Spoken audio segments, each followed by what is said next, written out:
help support the show, and that way, because we got so many comments going on everything right here. Like right here, does Josh have a mask on? Yes, he does.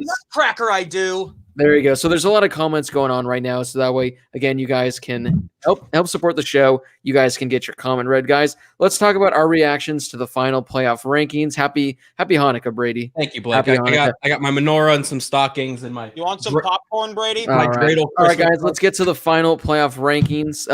As expected, it went Notre Dame, or as expected, I'm in any order. Alabama, Notre Dame, Clemson, Ohio State. Those were the 4 teams. There was going to be a little bit of controversy potentially, just because that Ohio State, they squeaked out a win against Northwestern, to say the least. They squack, whatever you call it. They barely beat Northwestern. Northwestern was dominating that game for the first 3 quarters. They pulled out at the end. Notre Dame, they got embarrassed. But it's against Clemson. As per usual, in big-time games, Notre Dame doesn't show up. So it was going to get a little interesting in regards to would the committee drop one of those teams, bring in A&M, bring in Cincinnati. Ultimately, they didn't. It's the 4 teams we all assumed they would be, so we didn't have to deal with any potential hypothetical scenarios like I love. So, guys, just what overall are your reactions to the final playoff rankings? It doesn't necessarily have to be the final 4. It could be just the rankings as a whole. But overall, what were your thoughts for the final rankings that came out this past weekend?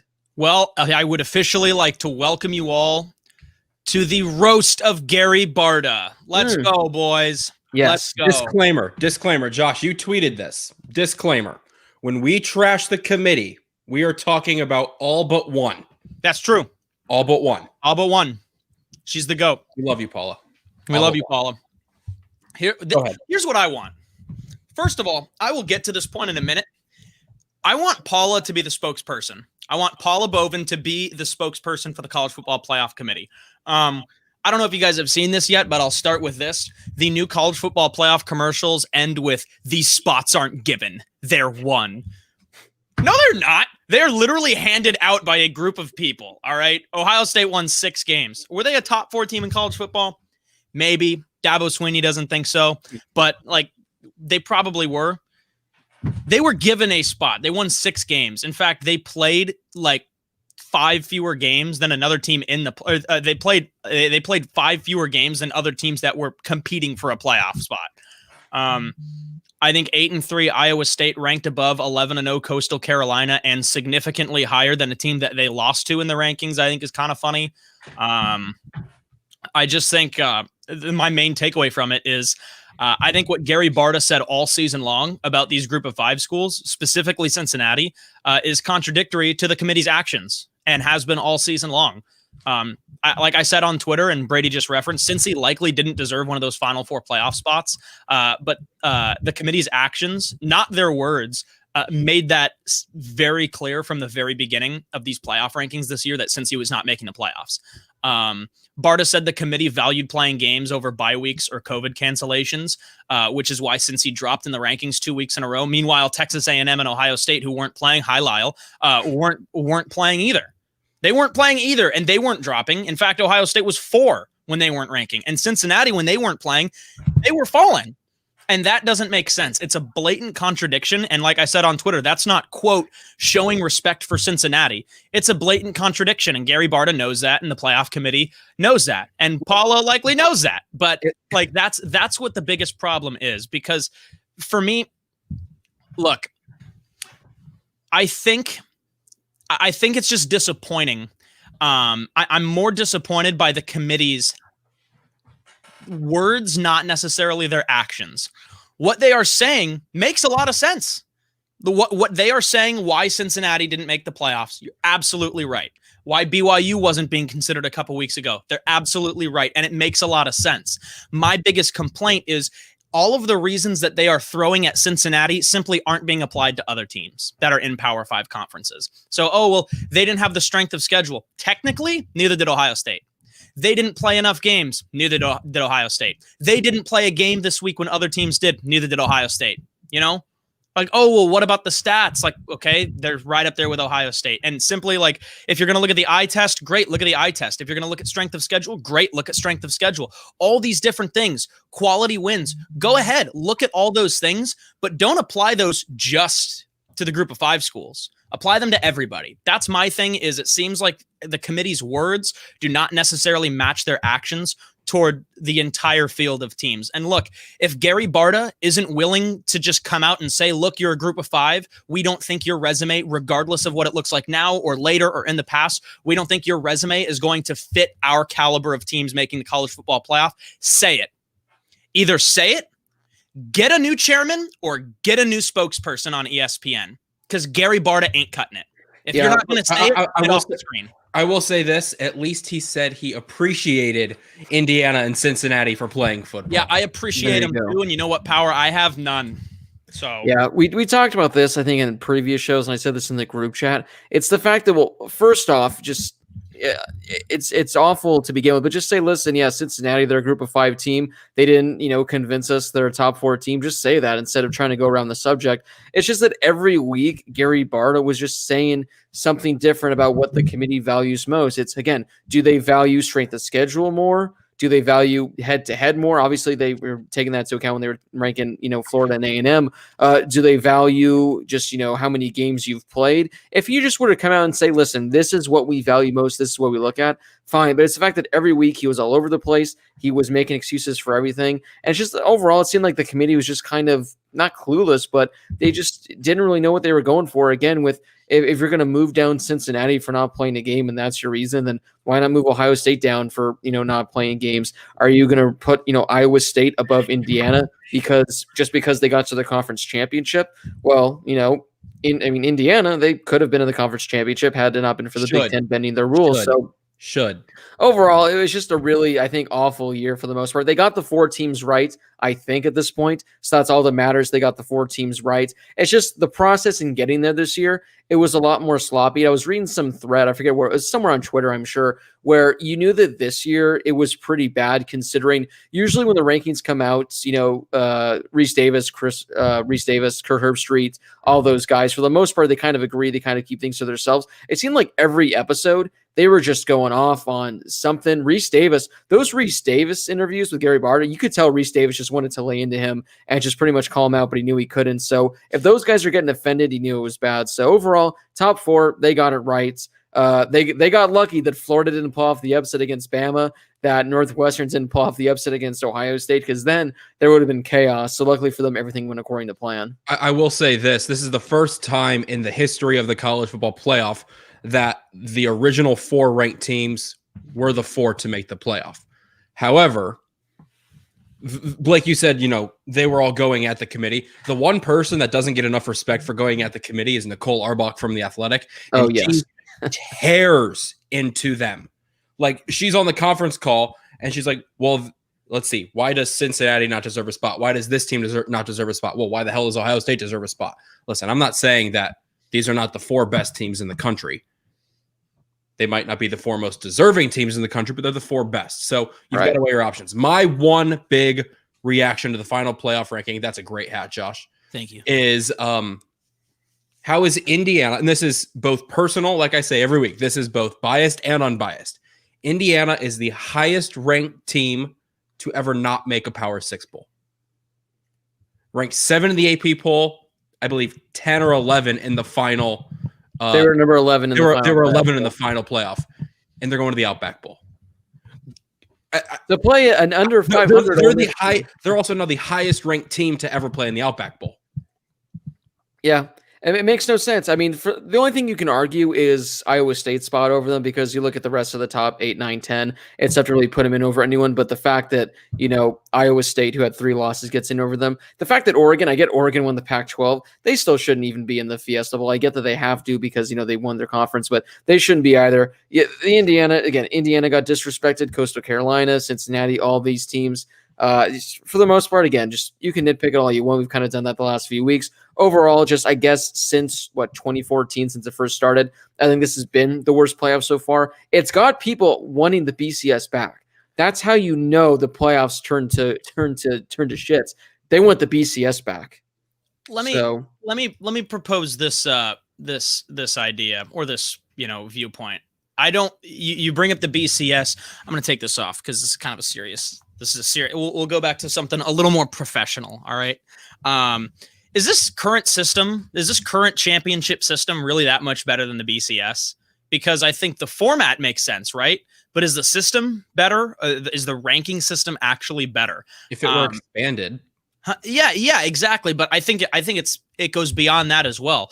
Look at us. There's 4 of us here, and we all have different viewpoints, and we would likely all put different teams, even by 1 spot, different than somebody else. And look at however many people are in the comments and the thousands of people that are going to watch the show after this and have watched the show in the past. They all have different opinions than us. So does a system of polls and computer programming and statistics that make matchups and make the rankings based off of those polls and stats and computer softwares, is that a I guess a less accurate system of ranking teams than the current system we have? Because like I just said, there's 4 of us here. There's 1,000 people in the comments, all with different ideas. So why is it so brilliant that we just take a bunch of people with different opinions to sit in a room and watch football, and then they decide who the top 4 teams are? I will say this. I think it was in our Patreon group chat. I think it was Koster that sent a tweet about they did the rankings through like the BCS system, whatever, and it pumped out like what the top 15 would have been like had it been the BCS. And I thought for the most part the top 15 looked pretty good. It looked better than what the current top 15 is. I think Indiana came in like at 7 or 8 or something like that. I think Coastal and Cincinnati were higher than what they were in the playoff rankings. So like you said, yeah, I mean, at this point if we're going to go based on what people think, I think you need to just expand the committee for the most part, get maybe like 20 to 25 people in there. I just don't think the opinions of, 11 people, 12 people, 13, however the number is, I just don't think it's enough. Again, especially this year, since they are all over the place. Guys, before we move on to just a quick another thing about Lyle get a word in. Lyle hasn't said a word all show. Well, we have to get to some of our super chats. Super chats. Lyle's free to jump in whenever he wants. Guys, a quick thing from Dan. Thanks, Dan, for the super chat. As of right now, a quick answer. Who do you guys have as your national champion? I'm sure we'll get to it later in the show, but just a quick one as of right now. Who do you guys have a favorite? Clemson. I'm going to go Alabama. Yeah. I want Ohio State to win it just so they can shut up Dabo, because I like Dabo's wrong. Yeah, shut up, Dabo. Dabo's a jerk from Braden right here. Mm-hmm. It's going to be a fun one. I'm going to go with Bama just for right now. Guys, before we move on to another subject, Brady, you can get back to yours before I pose the next question. But it was just for a lot of people that have not tuned in previous episodes to hear what our thoughts are on like the playoff and all that kind of stuff. Ideally, what would be your dream playoff scenario? Again, this is for everyone that hasn't seen us talk about this in the past. I think it's been a while since we've talked about how we would go about, the playoff if we were in charge, which, back in the offseason, we were in charge. The 4 of us were the new commissioners of college football. Lyle, how about you kick things off for us here, bud? I mean, haven't you guys been talking about this for a few minutes now, the final rankings and all that? Or was that just more about the Gary Barta roast and all? What you guys? Oh yeah, no, that was the roast of Gary Barta. Did you? And watch? It was also then just our reaction I was watching to the final rankings. Yeah. Yeah, I didn't have any problems with the Final Four, to be honest with you. Like I know some people are mad, but when it comes down to who's in the playoff, like there's nobody else really that would give anybody a game, I don't think. So yeah, the rankings are fine. I'll say this, and maybe we'll talk about it more later. I know we're going to preview the matchups later, but seeing Clemson and Ohio State go up against each other again, Trevor Lawrence and Justin Fields, if they haven't accepted it, if people haven't accepted it yet, their careers and their legacies are going to be connected forever. These guys grew up 20 minutes apart in high school. They're friends. They were the number 1 and number 2 recruits in the whole country. They're going to go number 1 and number 2 in the draft. They've each only lost 1 game in college. Number 1 and number 2 quarterback. Number 1 and number 2 quarterback. Mm-hmm. I think draft stock is going because he had 1 bad game with a broken thumb. Well, now with the Jets potentially picking second, there's a lot of things way to go, about Rams. How they want to build around Darnold potentially and take like Penei Sewell, because now all of a sudden you're going from Trevor. Like it's not 1A 1B. There's Trevor Lawrence. All right, back to you. Go ahead. Yeah. So yeah, I think they're still going to take a quarterback. You draft a quarterback first and then build around. That's the smart way to do it. Anyway, so not only are they going to go, I think, number 1 and 2 in the draft, but but also these guys have also each only lost 1 game in their college careers, and now they're going to play each other for a second time. So like these guys' legacies are going to be connected forever. Again, they grew up 20 minutes apart in high school and all that. That was my first reaction. Is these guys are going to be connected forever. One thing that Dabo said after the game, and we might talk about this later, but he said, it'd be a shame if the Heisman Trophy didn't link themselves with Trevor Lawrence. Well, if you were watching football this past weekend when you had, I don't remember what game it was, maybe in the Ravens game where it was, two Heisman quarterbacks going head to head, first time Monday Night Football since whatever. Only two Heisman Trophy winners who are quarterbacks have won a Super Bowl. So it doesn't really matter. Does say Trevor Lawrence doesn't win a Heisman, does that affect his legacy at all in college, or are you still putting him down as one of the greatest to ever do it? Not at all. In fact, I was thinking about this today. I've watched football a long time, and I was sitting back and thinking about it. Of every player I've ever seen, there is not a single guy I've ever watched play that I'm as confident to say is this guy's going to Canton before he plays a single snap in the NFL than Trevor Lawrence. Like, barring injury, Nobody I've ever seen that I think will go into the Pro Football Hall of Fame without seeing him play a single snap before Trevor Lawrence. Yeah, I said this last week. I said Trevor Lawrence is going to go down as the greatest player in college football history to never even be a Heisman nominee. I mean, he still might be nominated. They change it every year, where some years there's like 3 nominees, some years there's 4 nominees. It depends on vote total. What's up? It all depends on vote total. Right. So it depends how many finalists they have, because again, I know it's different every year. But again, I mean, assuming that you're going to have Devontae Smith, Kyle Trask, Mac Jones, if they expand it to 4 or 5 finalists, they'll be there. But if they do only the top 3, I don't know if Lawrence necessarily finishes in the top 3. Again, he can go down as one of the best to never even be a finalist. Guys, this is actually great from Connor, because this kind of segues into what I was going to ask you guys before we move on to another segment. So Connor, our man, comes in with the super chat donation. I don't understand why the FBS doesn't use the FCS 2014 bracket. Use the final 26 teams, 23 through 26, play 2 games to fill in 23 and 24. So it's kind of like what March Madness does, how they have those additional teams a few days before. Top 8s get a bye. First 3 rounds are played at higher seeds home stadium, then neutral site games afterwards. Brady, this would have been great had I known Cotter would have been asking this, because there's a Twitter account that pretty much posts like college football playoff brackets. He posted a 2014 bracket. I'm not going to ask you to go find it and put it on the screen. But yeah, guys, I was asking this a few minutes ago, but ultimately for, again, everyone that hasn't heard our thoughts, or if you changed your thoughts and you could make any playoff system the way you wanted to, what would it be? I do like this FCS style 2014, and then you get the teams playing their way in. Ultimately, I don't think college football is ever going to go that route, so I think the FCS will stick with it.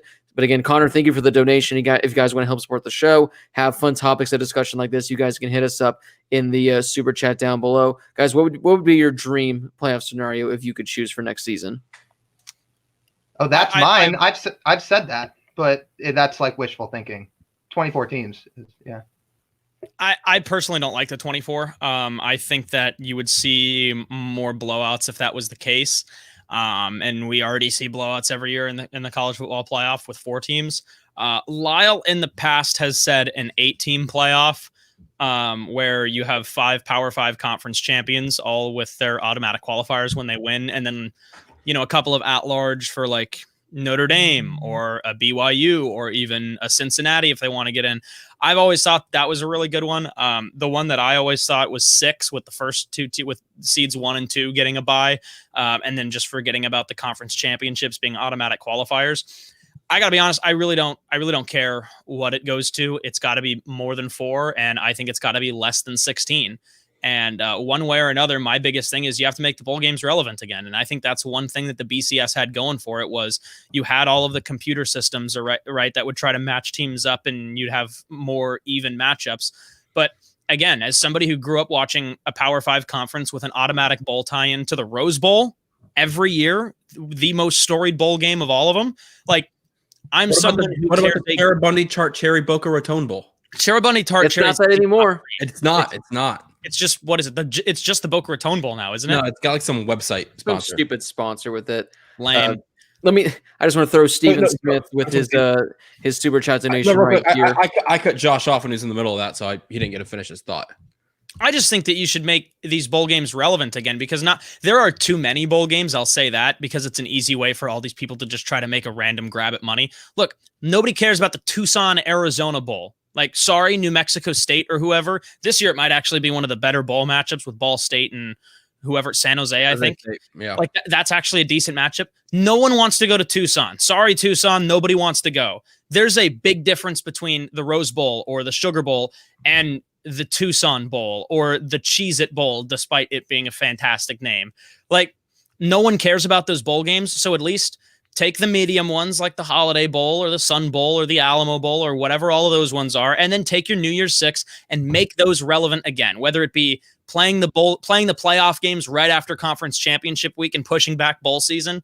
I think that's golden. As someone who grew up knowing that if your team does well and you win your conference, you're going to the Rose Bowl every year. That's the goal every year.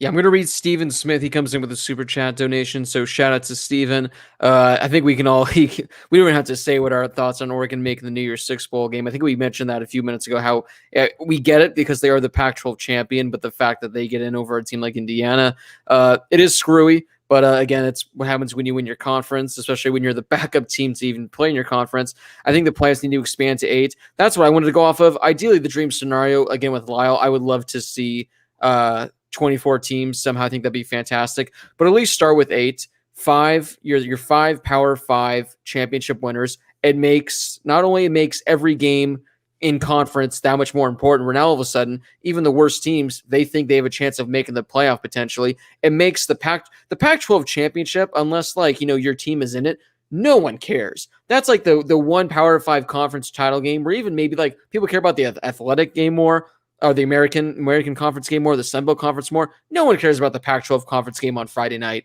But if now there's a chance for a playoff spot on the line, everyone's going to be tuning in.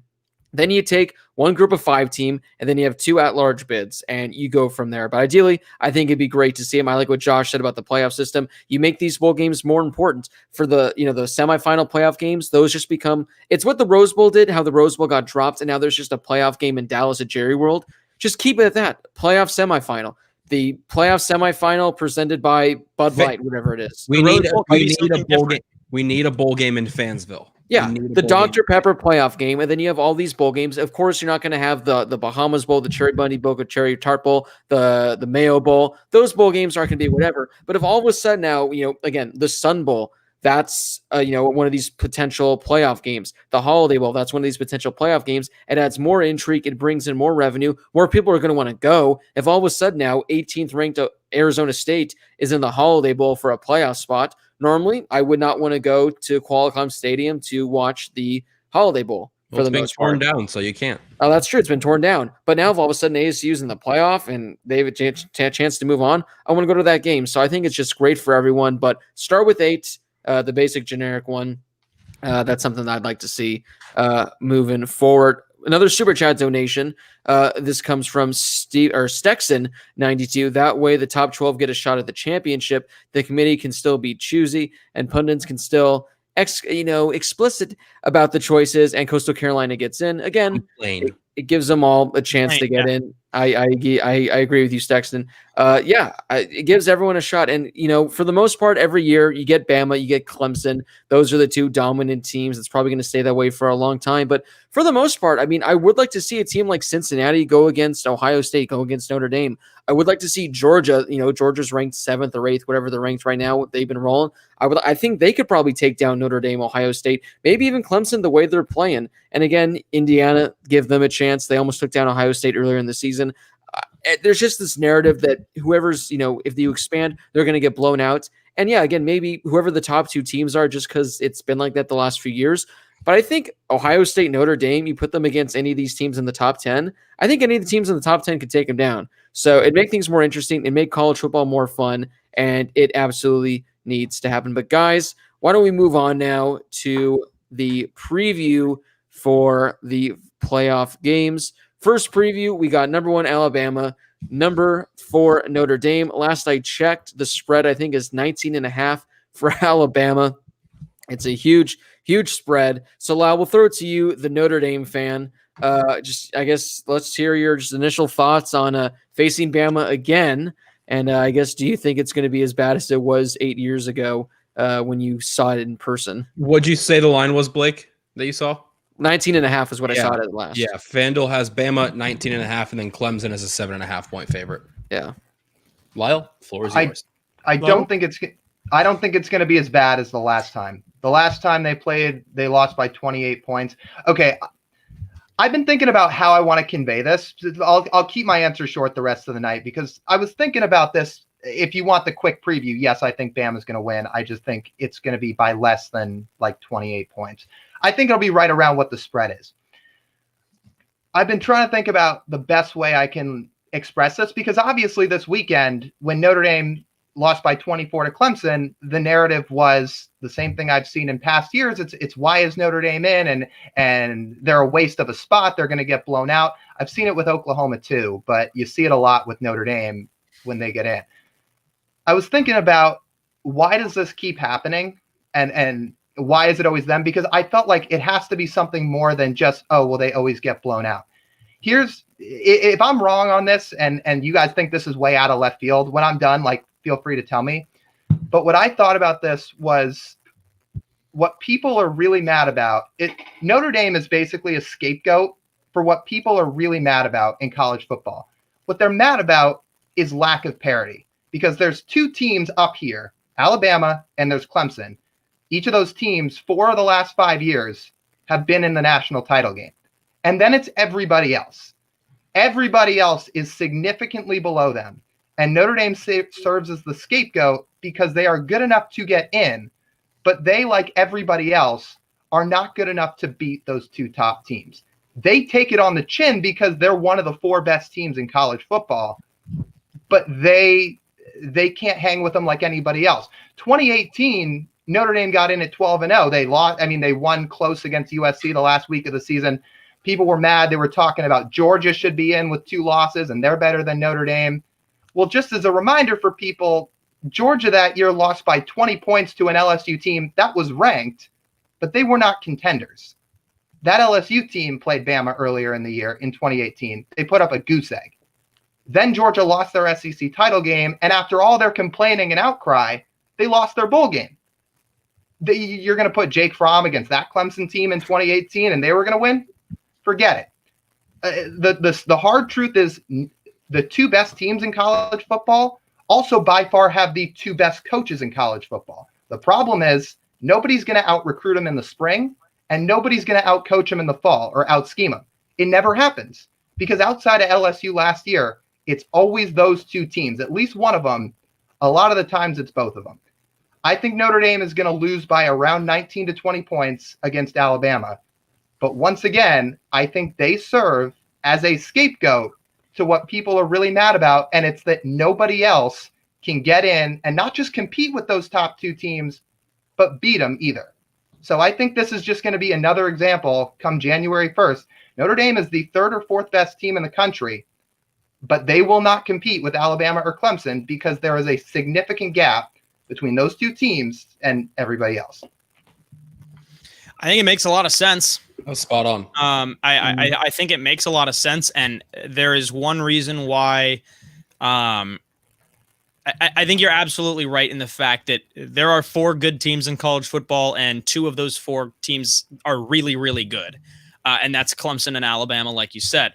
The way that I see this is, I think Notre Dame and Ohio State are both better than everybody else, and like you said, not good enough to beat those 2 teams. I do think that just maybe Ohio State, despite me personally, I think Notre Dame's a better team, but I think the style of football that Ohio State plays, I think is more suitable to compete with a team like Clemson in a bowl game. I think I would be stunned if Notre Dame's playoff performance, regardless of whether or not it was against Alabama or Clemson, is going to look like it did last game. I would be absolutely stunned. And I think that there were a lot of things in this game against Clemson a couple days ago, especially early on, that didn't go Notre Dame's way. You had a bad penalty here. There was a hit here. There was a drop here, whatever. I think there were a couple of things that didn't go Notre Dame's way. And then at that point, instead of bouncing back, they just got absolutely pummeled. And I'm not saying you flip those things, it's a different result. I don't think it's that bad of a loss.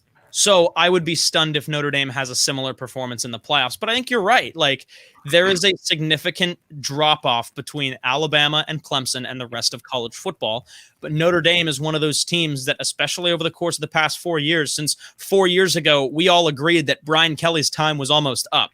And since then, not only has he, I don't want to say he turned the program around, but he shut up all of his haters, and he's made them one of the best teams in college football. But they're not at the level of Alabama and Clemson, and they likely will not be in the next couple of years. Not only this year, it's year over year. It's a consistent thing. So like you saw last year, LSU, everyone's like, oh, LSU is going to be great now. LSU is going to have all this. And look what they did this year. They played like garbage all season long. They had one great win against Florida, but other than that, that was because Dr. Evil was over there throwing shoes.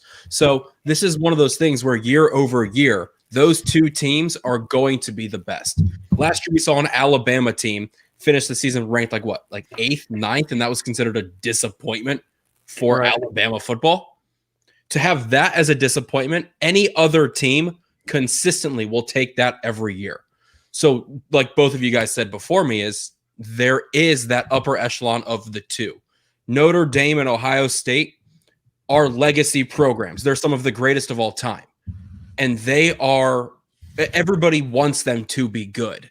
I'm not saying they don't deserve a shot to be in the playoffs now. Everyone just wants them to be good and to be great because they have been for so long. And that's why I think they get the benefit of the doubt most times. And the rules have changed and they're in a different conference. I mean, I was talking about this earlier I don't remember who I was talking about with, but if Notre Dame weren't playing in the ACC this year, would they be in the playoffs? Probably. You think so? If they went undefeated? Well, think about it, because they wouldn't have played Clemson in the ACC title game. They'd probably be undefeated at this point. If they had lost to Clemson, they'd be out. Yeah. Would their schedule have been stronger without playing in the ACC? Probably. I know the ACC had a decent year this year, but what teams were eventually excluded from Notre Dame's schedule? They were supposed to play Wisconsin. That was a big one, and I think it was supposed to be at Lambeau. Yeah. Mm-hmm. Were they supposed to play Michigan this year, or was that just last year? I don't think so. I think I know Wisconsin was a game. Clemson was originally on the schedule. Those were USC. the big. Yeah, USC. USC would have been on there too. Mm-hmm. And they always struggle at the Coliseum. So those are the big games. I mean, that's another part of this too, is like we've talked about on this show, losing late plays a big factor. If the scripts were flipped 6 weeks ago, Notre Dame gets killed, and then just this past weekend they win, I'm guessing the outcry isn't like this. It's the fact that they lost this badly this late. So the original teams they were going to be playing were Navy, Arkansas, Western Michigan, Wake Forest, Wisconsin, Stanford, Pitt, Duke, Clemson, Georgia Tech, Louisville, and then USC. Watch out for those Razorbacks. I'll tell you that much. So I'm just going to, because I mean, at this point, we haven't even really previewed the game whatsoever. We've just talked about the whole narrative, which Lyle, he did bring up a good point. It's because Notre Dame's consistently good, and they're the ones that get shafted every year by being good because, again, they're there every year for the most part. It'd be a whole lot better in college football if you just took out Clemson and Alabama, had like a 12 or 14 team playoff with non-Alabama Clemson teams. That would be phenomenal, because then who knows what would happen. But guys, moving on now back to overall just the preview of the game. What are we looking forward to the most? What are you excited to see? And just, I guess, what needs to happen in order for Notre Dame to pull off this monumental upset over Alabama? They'd have to score a lot of points. I'll tell you that much. That's the one thing about Alabama that I can point to, is when they've played good teams this year, their defenses look lackluster at times. Now, what Notre Dame does not have on their offense is Kyle Pitts or Kadarius Toney or Kyle Trask. So to ask them to do what Florida did is a tall task. But they're going to have to put up a ton of points if they want to hang around in this game, because as we've seen all year, nobody really stops Devontae Smith. Nobody stops Najee Harris. That offense is going to score. I think it's worth considering. Lau brings up a good point, and it's also worth pointing out that Ole Miss scored a handful of points against Alabama too, or at least made the game look halfway interesting for 20 minutes.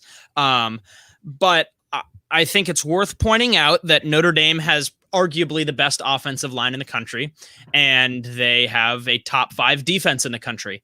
It didn't look like it against Clemson twice, even in the win. But I don't know. I think that Notre Dame, you'd think would match up against them, but I just think that Alabama's that good. So this is another game where I think it's going to be interesting to see what Ian Book brings to the table. We're getting to the point where there's a reason why I think he's fallen out of the Heisman talks a little bit. There's a reason why he's not being included in the conversations of being a first-round draft pick like guys like Justin Fields and Trevor Lawrence. And I think he's a really good college football quarterback, and he's totally changed the narrative of how I felt about him, and I think Lyle too. This is a big game for him, I think, and for his legacy at Notre Dame. I don't think Notre Dame wins this game, but like I said earlier, I would be absolutely floored if Notre Dame comes out and gets absolutely hammered from the opening kickoff like they did against Clemson. I would be stunned. Blake, you can go ahead real quickly because I'm looking up a quick stat that I need to check something on, so you can go ahead. Yeah, I like that Lyle, he brought it up about the whole thing is, Florida, the fact that they are able to hang with Bama is just because their offense is, I don't have the numbers in front of me, but Florida has one of the better offenses in the country. Notre Dame still has a really good offense, but they can't put up the points quite like Florida can. I think in Notre Dame, if they have any chance, they're going to need to have defensively the game of their lives. Defensively, Notre Dame is, they're really good, but they're going to need a pick six. They're going to need some fumbles like in their own, red zone or something like that. They're going to need some balls to go their way because Bama, they're on some insane streak where they've scored at least 35 points in, however many games in a row. It's like a college football record. Bama, they're likely going to score 35. If Notre Dame's able to hold them to maybe like 28 points or something like that, around the high 20, low 30s mark, they'll have a chance. Because I think Notre Dame, I think they're good for at least 3 offensive touchdowns because this Alabama defense, this is one of the worst Alabama defenses we've seen in years. They do have some guys that are going to be first-round picks, but overall, we've seen this defense get eaten alive. Ole Miss put like 50 on them. So if Notre Dame can get, again, like a pick six or just some interceptions, some fumbles, things that go their way, I think they're going to be able to hang with them because, like I said, I'm giving Notre Dame at least 3 touchdowns. It's just a matter of, can you limit Alabama to anything less than 35? Because if Alabama is able to put up 40, Notre Dame's not going to be able to hang with them. So for me personally, defensively, they're just going to have everything go their way. And again, if you can limit Bama to less than 35, that's what Notre Dame is going to need to hang around in this game, I think. Yeah, Bama's average point per game right now is 49.5. That's second best in the country. However, Blake, you did bring up a good point, is that Bama's defense isn't as good as it has been in years past. And so one of the things that I'm going to look at, we saw a few weeks ago, we saw how Kyle Pitts played against Alabama, 7 for 129 and a touchdown, right? We think Kyle Pitts is the best tight end in the country. Yes. I think we can all pretty much agree on that. So that's where Notre Dame's going to have to utilize a guy like, baby Gronk, Michael Mayer. You got to utilize him in so many different ways like they have throughout the year, is when you have a versatile player, not a guy who's a receiver or a running back or a tight end, a guy who can play across any of those positions, you can move defensive pieces out of place. And so for Alabama, they're so good. They're so prepared week in, week out. But if you get them out of place, that's when you start to expose their secondary, which is dangerous to do for them because we know Bama's front seven is going to be great. The linebacker and the defensive line core is Alabama. I mean, come on. So if you're Notre Dame and you're able to utilize a guy like Meyer in your tight end position, or you put him in a slot, or you put him as a wide out receiver, he's one of those guys that can do everything and is a true game wrecker in college football as only a freshman. So utilizing him, I think, is going to be the biggest key for Notre Dame moving forward against Alabama if they want a shot. If you can't get your best offensive player involved in the game, you do not have a chance. Also, one thing I'll say, I don't know if they do this, do whatever you can. It's kind of like what teams try to do against the Chiefs, where they try to hold on to the ball offensively as long as possible. Keep Alabama's offense off the field as long as possible. Use that play clock, run a few more run plays. Brian Kelly, he's a smart coach. I'm sure he'll have something up his sleeve, but do whatever you can. If you can win the time of possession, maybe Notre Dame, if they can have the ball for 38, 39, 40 minutes compared to Alabama having the ball for only 20 minutes, if you run a few possessions, a few extra minutes long, that's 1 or 2 possessions that Alabama's not going to have throughout the game. That might be something they need to do as well. They have a good running game. We just saw also their offensive line, 4 out of the 5 took home, what was it, PFF's all ACC. And all ACC. And the best lineman on there, Eichenberg, he wasn't on that list because Darasaw from Virginia Tech is that good. Yeah, he'll be a first-round pick. So, again, run clock, keep Alabama's offense off the field. Guys, we're going to be getting to our predictions for this game later when we do our full pick'ems. So, again, Alabama, Notre Dame, the official Rose Bowl, but I think they're still going with the playoff game, whatever it is. Clemson, Ohio State, this is going to be a better one for sure. Last time I looked, Clemson, I think Brady said it earlier, is a 7.5 point favorite. But Ohio State, they're coming into this game. They're pissed off because, one, they lost to Clemson last year when there was some controversy in that game where they easily could have beaten Clemson, especially on that final drive. Olave, he goes one way instead of the other. They're winning the game. Dabo Swinney had Clemson or Ohio State at number 11 in his coaches poll. He's essentially been disrespecting them, discrediting them all season. Ohio State, they have to hear that. They're upset. I don't know if you guys saw some player was on Instagram Live for Ryan Day's, I think, post game in the locker room saying, we don't need to win 20 games. We need to win one effing game, and we're going to win one effing game against these guys. So Ohio State, they're coming into this game. They're going to be pumped up. There's a lot, they're the underdogs, which I think is good for them. I think this could be a sneaky game for Clemson, especially after they just manhandled Notre Dame. They might be looking at hits at Alabama potentially. Don't sleep on the Buckeyes in this one. I know we've kind of haven't been as high on them this year, but I'm just saying, don't sleep on the Buckeyes in this matchup. I'm going to jump in quickly, then I'll let you guys just go out and do your own thing. Is one thing we've seen in playoffs from teams towards the beginning of the playoff system is teams sort of look forward a game. You can't do that in college football, in any sport. You can't look forward a game, especially when it comes to the playoffs. You need to focus on the game you have now. And I really think that having 2-3 weeks, both teams are going to be prepared great, but I can guarantee you that Dabo's top 11 coaches poll teams are printed off everywhere in the Ohio State facility. And every player and every coach is looking at that every single day saying, we want revenge from last year and we want to absolutely dominate this Clemson team, which has holes, not many, but I think Ohio State could do it. Their defense is going to be the big problem. Yeah. I just don't see that happening. I think Clemson is a superior team to Ohio State this year. And Brady and I think I mentioned this on the show before. When Brady and I did our Oregon-Ohio State NCAA football game a couple months ago, Brady had asked me in this normal season, say there's no COVID, who would have been your team? And I said Ohio State.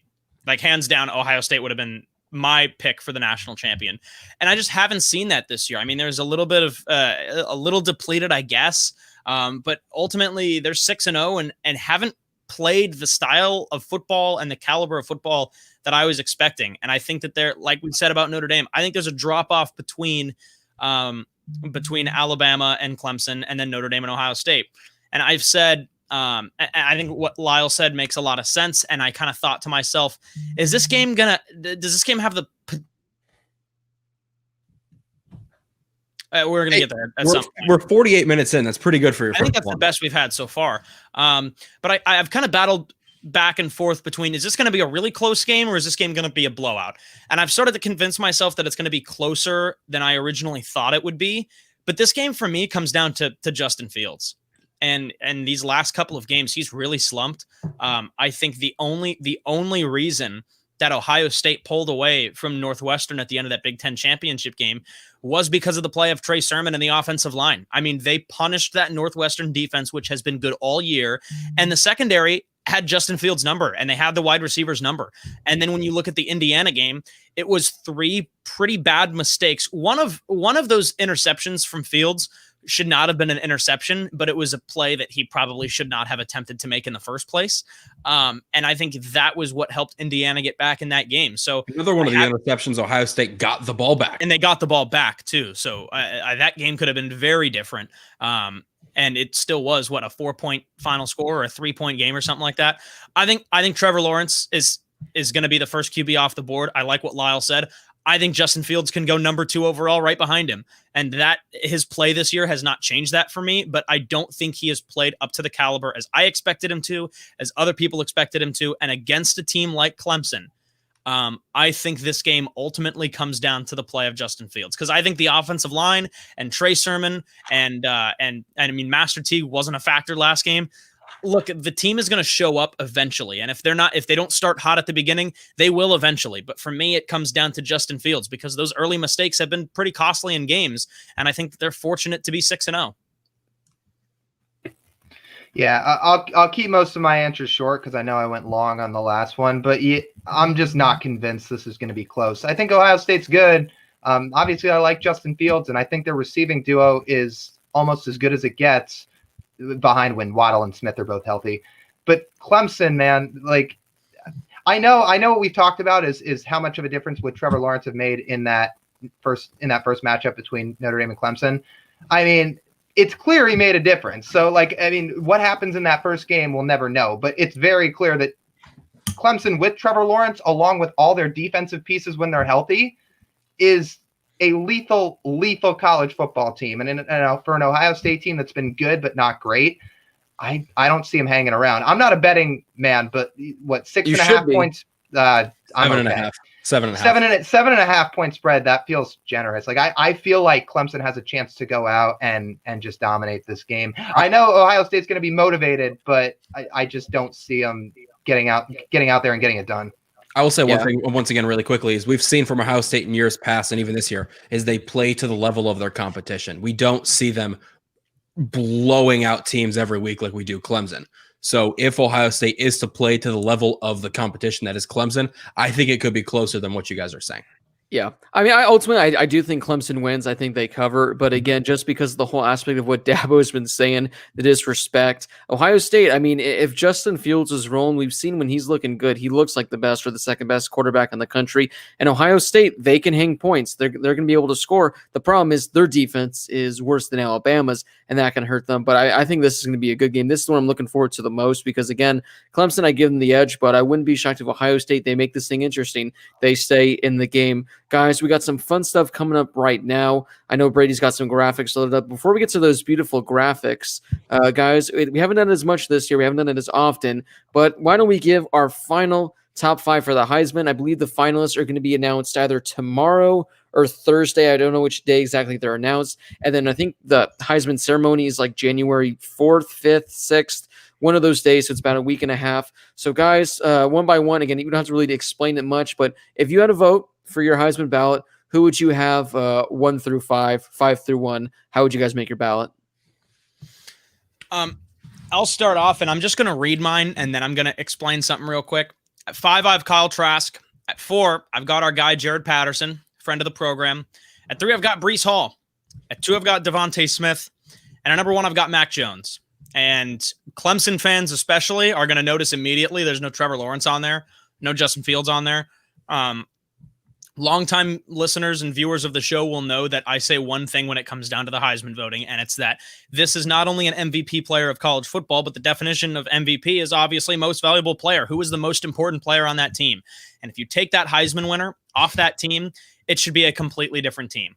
Kyle Trask checks that box. I think Florida's a completely different team without him. Jared Patterson, same thing. Buffalo's irrelevant. Twice in 3 minutes. That's not great. Buffalo's a different team without Patterson. Breece Hall, Iowa State is horrific without Breece Hall. I'm going to say that right now. I'm not going to explain anymore. Devontae Smith. With Jalen Waddle, I think that this team would obviously step up. They're Alabama. They've got the talent.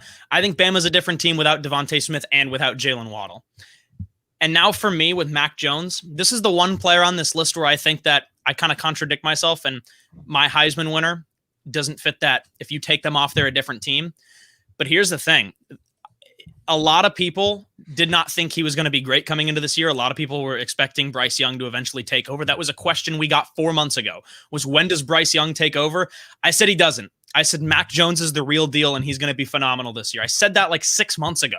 So I think part of that is a selfish thing for me. I'm just so impressed with what he's done. I'm glad I made that prediction months ago. And he was the best player in college football this year. I think Trevor Lawrence didn't play enough games, even though he fits that kind of rule that I make. I think Justin Fields fits that rule too. But for me, it's Mac Jones. So I know it's a little bit of a contradiction, but I really think that if you take him off that team, somebody else is going to throw the ball to Devontae Smith, right? But I just think he's been so good that it would be hard to not give him the Heisman Trophy. I think you got that right, and the 4 playoff teams right back in August. I remember you picked Notre Dame, and I was like, oh, I wish. And they got in. yeah, my top 5. I only have 4, to be honest with you. I think it's a 3-horse race, but if you want to add a 4th, I have Trask at 4, Trevor Lawrence at 3, Devontae Smith. It would be awesome to see a receiver win it. I just don't think it happens. I have him at 2, and then Mac Jones at 1.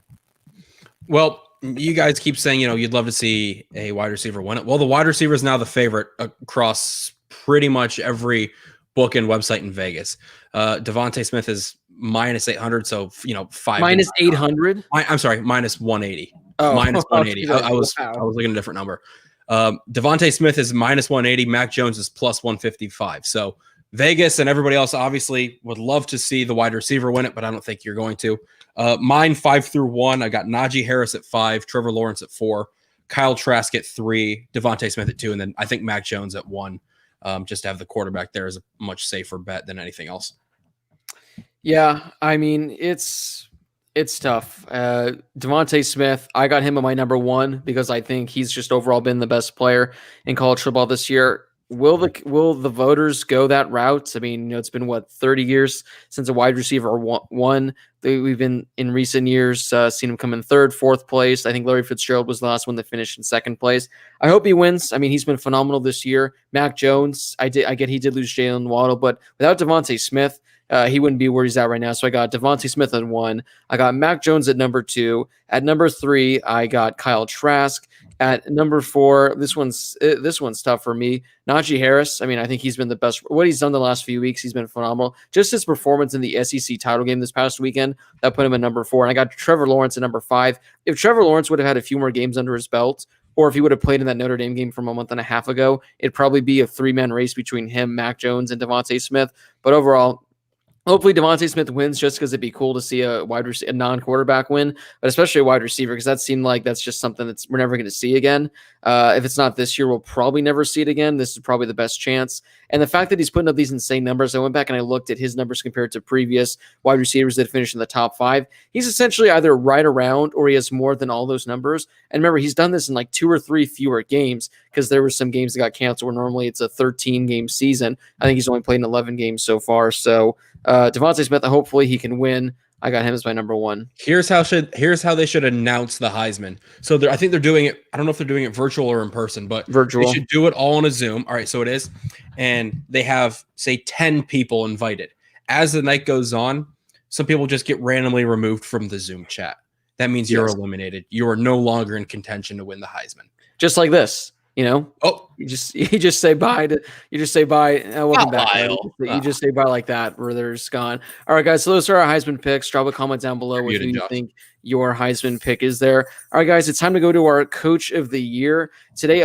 There's like 10 different coaching awards out there. There's a whole bunch. And the main one, the Bear Bryant Award. There were some notable names that didn't crack the list for nominees. So we thought it'd be a fun idea to pretty much each give our own Coach of the Year, who we think the best coach in college football has been.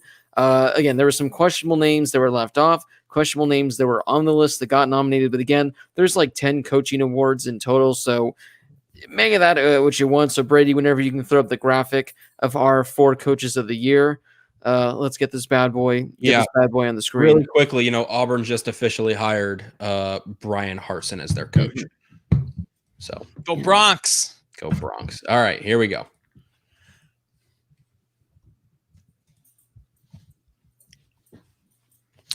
So I'll start it off since my guy's all the way on the left. I've got Luke Fickell. It is an absolute travesty that he was not even nominated. I'm going to ignore the fact that Mario Cristobal was, which is a joke.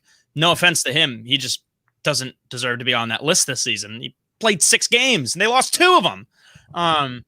Luke Fickell was 9-0 this season. Should have had his team in the conversation at least for a playoff spot. Maybe didn't deserve to make it. Like I said earlier, they were 9-0 and they were super impressive on both sides of the ball. And I think it was tough to find legitimate flaws in this team other than the simple argument like, oh, well, they don't have the strength of schedule or whatever to make the playoffs. He was 9-0 this season. He's 31-5 in the last 3 years at Cincinnati and is looking for a 3rd consecutive bowl win. I'm going to go out on a limb and say he's not going to be the Cincinnati coach for long. But I think that he's at least going to be there another year. And I think he's pushing a top 10 coach in college football spot. And it is an absolute travesty. Not that he doesn't get considered for the actual title of Coach of the Year, but that he's not even on the list is absolutely absurd. So Luke Fickell, congratulations. The list that Josh keeps mentioning, if you want me to read off the actual candidates for Coach of the Year, I have them here. Tom Allen at Indiana, Matt Campbell at Iowa State, Jamie Chadwell at Coastal Carolina, Mario Cristobal, Oregon, Jimbo Fisher, A&M, Brian Kelly, Notre Dame, Nick Saban, and Dabo Swinney. Yeah, Nick Saban, Dabo Swinney, like Brian Kelly, like no. This is one of those things like they do in baseball where like Dave Roberts, I mean, he just won the World Series. He wasn't even, a finalist for Manager of the Year. Like you're expected every year to be this good. Like you should be that good. Just because you go undefeated doesn't mean necessarily you should be Coach of the Year. I'm pretty certain I could lead Alabama to an SEC title. So the fact that Nick Saban and Dabo Swinney took the spots of some of the guys we have mentioned here, I think is an absolute joke. It's ridiculous, but hey, I don't make the rules. Well, like I said, I'm keeping all my answers short. Plus, this is more Brady's field, so I'll let him do most of the talking on this. But when you look at Coach of the Year, I look at where was the team expected to finish by the general eye at the start of the year, and then where did they finish? Like Luke Fickell, I'm with Josh. He should have been on the list, and he's a great coach. But Cincinnati has been good for a while now. Who in the world thought Indiana was going to be this good? I certainly didn't. And what they've done this year has been unreal. And plus, just who Tom Allen is as a person and a coach, everybody loves him. So Tom Allen's my pick for Coach of the Year. Yeah, I went with Tom Allen for mine as well. I think that was a pretty obvious amongst everybody that could guess that. Lyle, you brought up a great point there is, what were the expectations at the beginning of the year? And that's how you can sort of look out who the Coach of the Year is. Well, IU was projected to win like maybe 4 or 5 games pre-adjusted schedule. Jeremy Chadwell at Coastal Carolina. Coastal was projected to finish last in their conference at the beginning of the year. So if I did not pick Tom Allen, which I had to, I felt obligated to, and I'm honored and glad to be able to pick Tom Allen for this position and for this award. It would have gone to Jamie Chadwell. He's such a dynamic, good, fun coach, similar to Tom Allen. And I think what Tom Allen did at Indiana this year is instrumental to the future of Indiana football, along with all of these coaches. You see it's school like San Jose State, like Blake, you'll talk about up in a minute, is, it's sort of changing the culture, changing the program, changing the future of that school. So mine went with Tom Allen, only 1 loss, and it was to Ohio State, who's now a playoff team. Had their last game against Purdue canceled, and then their championship weekend game against Purdue canceled as well. They'll be playing in the bowl game against Ole Miss. And so I think Tom Allen is a shoo-in just publicly and face value for Coach of the Year.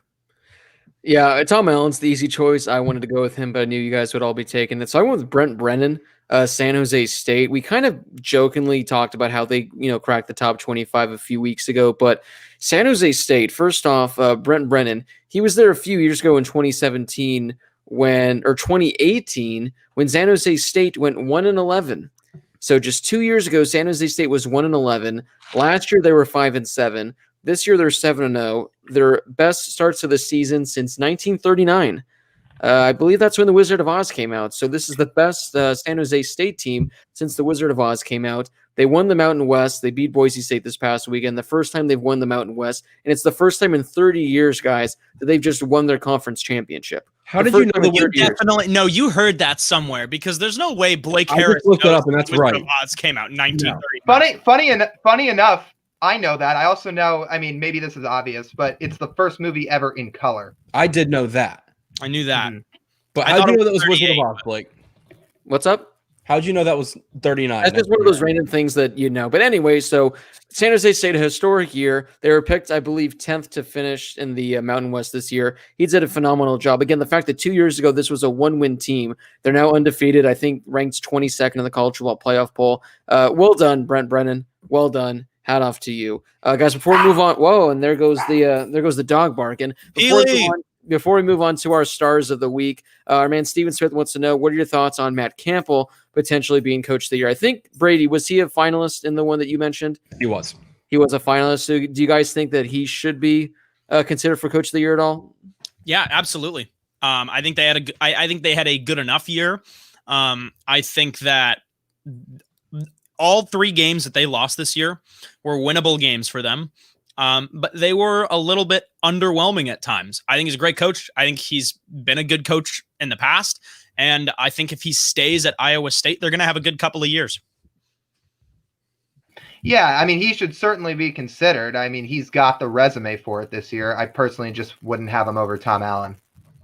Yeah, I would agree with that. I think there's a difference between a great coach, and I'm not saying Matt Campbell isn't, and having a few great players that's carrying your team, and that's what Iowa State has this year. I'm not knocking them at all, but they've sort of relied on just a few strong performances. Right. I back everything you guys said. So let's move on now to our stars of the week. We still have time yet to get to our Q&A for 10, 15 minutes, and then we're gonna go through the bowl pick'ems like no other. But guys, who do we got for our stars of the week this week? I went for Trey Sermon. You see there nearly 30 carries for over 330 yards and 2 touchdowns. Set an Ohio State single game rushing record. He's the reason Ohio State won that game against Northwestern, because Fields didn't have it. The offense for the most part was struggling, especially in the passing game, and Northwestern looked really, really good. And Trey Sermon, when Master Teague was unavailable, he stepped up and he absolutely dominated. Guy that used to be in Lincoln Riley's offense and didn't work out for the best there, and he's found a good home at Ohio State, and he was fantastic last week. Sorry, there we go. Okay, Kadarius Toney, my star of the week. Small wide receiver from Florida, but he had a huge game, and he's had a bunch of huge games this year. 8 receptions, 153 yards, 1 touchdown, averaged over 19 yards a catch. Every single time I watch this guy, I like him more and more. I mean, he's quick, he's fast, he can even run the ball sometimes if you need him to, and he just burns people after the catch. He's a stud. He had a catch in that game where I was like, there's only one guy on there, or 2 guys on the team that can make the catch, and I saw Kyle Pitts blocking, so I knew it was Tony. My star this week's Najee Harris. A 5 total touchdown performance, 3 rushing attempts, 178 yards, 2 rushing touchdowns, 5 receptions, 3 receiving touchdowns, and on 67 yards. So my star is going to the next great Alabama running back, Najee Harris. Yeah, for a limited number of games, we really had some insane performances this week. I got LSU wide receiver Kayshon Boutte, who is like, the 3rd, 4th option on this LSU wide receiver depth chart compared to where they were at the beginning of the year. 14 catches, 308 yards, and 3 touchdowns. I mean, granted, it was against Ole Miss where no one was playing defense whatsoever, but overall, just an insane performance from him. And yeah, like I said, what a great weekend overall for all these guys. So guys, before we move to our Q&A, we do have to wrap up Blake's bets. We finished 36-26 on the season, a very successful year, a winning year. But that does wrap it up because with all the bowl games and everything happening on, we're too far in advance. So we capped things off this year, 36-26. Well done. Hopefully all you guys took my advice, win yourself some money. What happened to this weekend? Hey, you can't win them all. You gotta tell them. You gotta win one. Our first, Blake's bets, the ones I gave, they went 2-3 this past weekend. Okay. They went 2-3 this past weekend, but overall a losing weekend, but that happens to the best. You're gonna give a fantasy football update now? Fantasy football update. Before we get to this, our fantasy football updates, we have Josh versus Coster in our Patreon championship. So we'll see who comes out on top. Josh versus our man Andrew Coster. Josh took me down this week. I didn't check, so I didn't know how much he beat me by. So I don't know if it was a close game. Maybe it was, maybe it wasn't. Maybe he blew me out. That was kind of expected based on the projected score. So Josh versus Coster in the championship game. Also, in case you missed this earlier, do you guys want to be a future guest on a show? You guys can join our Bowl Mania group. Whoever finishes with the most points will be a guest on a future show. We can get you on, talk about how you picked all the teams, how you came out on top. The link is in the description of this video. You can go to Google, type in ESPN Bowl Mania, go to the group, type in Harris Highlights 2020, and you guys. We'll also put it out on the Twitter as well. And we'll also put it out on the Twitter as well. So you guys can get that going on. And while we do, guys, we have about 5 minutes or so, maybe 10 minutes to get to Q&As, get to some questions. Because like I said, there's like 26 bowl games I think we have to get to. Obviously, for the playoff games, we can go maybe a little more in depth on that. But we're going to take 5 minutes on each pick. Yeah, 5 minutes. Well, that's the Josh special. But in regards to every other game, those we can literally just say we are choosing this team, moving on to the next one. and talk about all that kind of stuff. So Kingslayer actually already has joined the bowl thing, the Bowl Mania thing, saying he was as bold as he possibly could be. So it'll be interesting to see how that goes. Guys, this comes from random person. Who do you think is going to be the next Boise State head coach? I want to start with this one because this is the obvious choice. If it's not Kellen Moore, they're doing it wrong. Riot tomorrow morning. If it's not. I really like that idea, Blake. Actually, I really like that. To riot? Antonio Pierce. No. Yeah, I've seen Kellen Moore on Twitter. I mean, that makes a lot of sense. Yeah, that'd be interesting. We talked about this. We talked about this earlier with Sark being thrown out for Auburn. I think Sark needs to go to a place like Boise State. Take the Kiffin route.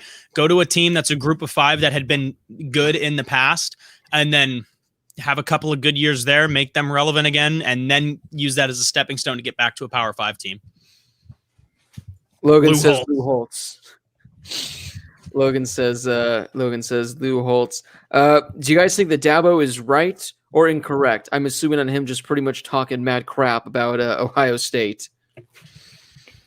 I mean, look, I think Ohio State is one of the 4 best teams in college football, even though they haven't played enough games. So I think that's a little bit of a stretch what he's doing. But it's just so funny. Remember when Clemson first bursted onto the stage and bursted onto the scene as like a powerhouse? Everybody loved Dabo.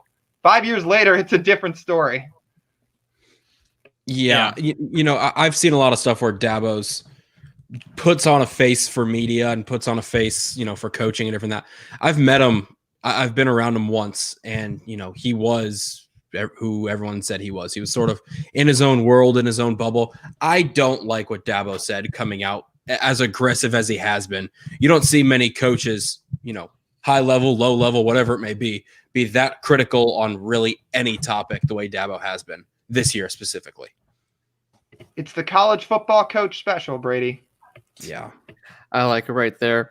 Yeah, I mean, if he's using his motivation for Ohio State to get a better game, I like what he's doing, but for the most part, he has been kind of problematic over the years with some of the things he's been saying. So, Dabo, just watch yourself. Travis wants to know, where do we see the Sooners next year? They started off, 1-2, and then they've kind of just been rolling ever since. They've looked good as of late. Where do you guys see them going next season? That's the one preseason hot take that I was so close to hitting and just missed out. I said Oklahoma was going to lose 3 games. They lost 2, and they almost lost that 3rd game a bunch of other times, and they played ranked teams and just kept winning those games. So I'll give credit where credit's due.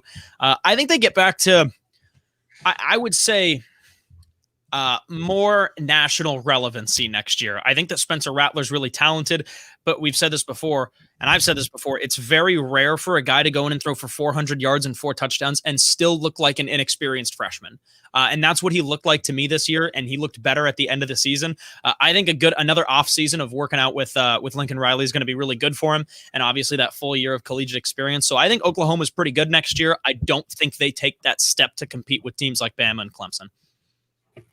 Yeah, they'll be back in the playoff. And again, it was kind of like I was talking about earlier with the whole how far Bama and Clemson are above everybody else type thing, is I can almost pencil in 3 teams for next year. Bama and Clemson will be back in, Oklahoma will be in, and then somebody else. I'm sure everybody would love to see like Baylor, Utah, Northwestern, and Missouri get in. That'd be awesome if they were that good, but that doesn't happen. So it's going to be Oklahoma. I think Oklahoma gets back in. Did you say Baylor and Utah in that sentence? Yeah. No, there you go. The Charlie Brewer link. There you go. Yeah, there you go. Yeah, Utah only has 8 quarterbacks now. Seriously. Sooners next year. I mean, they're one of those programs in years past that, an off year is very able to bounce back. So I could see them being back up in the upper echelon of teams that we've seen in college football in years past. And similar enough, like Josh said, is give Rattler a year or an offseason to work with Lincoln. I think he's going to put him in a good spot. Guys, I don't know if you saw this one happen right before we started our show, but Josh Rosen is heading to I guess he's heading to Arizona now to be for the 49ers. Is this who they've been looking for years, guys? Is Josh Rosen the chosen Rosen? Is this going to be his opportunity to finally prove why for so many years people have been saying he's a good quarterback? Hey, he's better than anybody they have on that BG. roster. He's better than anybody they have on that roster. I mean, I don't actually know if that's true or not, but I don't know. I mean, I'm not saying he's going to come in and win the MVP, but if you work with Kyle Shanahan, you're bound to get better. I think odds are he'll get better. And remember where he started this season. He started this season in Tampa Bay under Tom Brady. So I don't know. I'll give him the benefit of the doubt. It's also worth pointing out that he hasn't played pro football in a while. Or ever really. So I don't know. I don't think he's the guy. I don't think Chosen Rosen was ever a thing. I thought he was overrated at UCLA. And the flaws that I pointed out with him 4 years on this show are quite literally the reason he's not playing pro football right now. So look who looks super smart again. Me, as always. I don't think I've ever said a dumb thing on this show. Never once. Yeah. Never. I don't know. It's a chance to get better under a guy like Shanahan, for sure. It won't matter because Matt Ryan's going to be the starting quarterback for the Niners next year. So, yeah, there's Brady's hot take, guys. Time for one more question here before we move on to our bowl pick'ems. This comes from Trevor. Should they keep branding Notre Dame, Alabama as the Rose Bowl, even though it's being played in Arlington?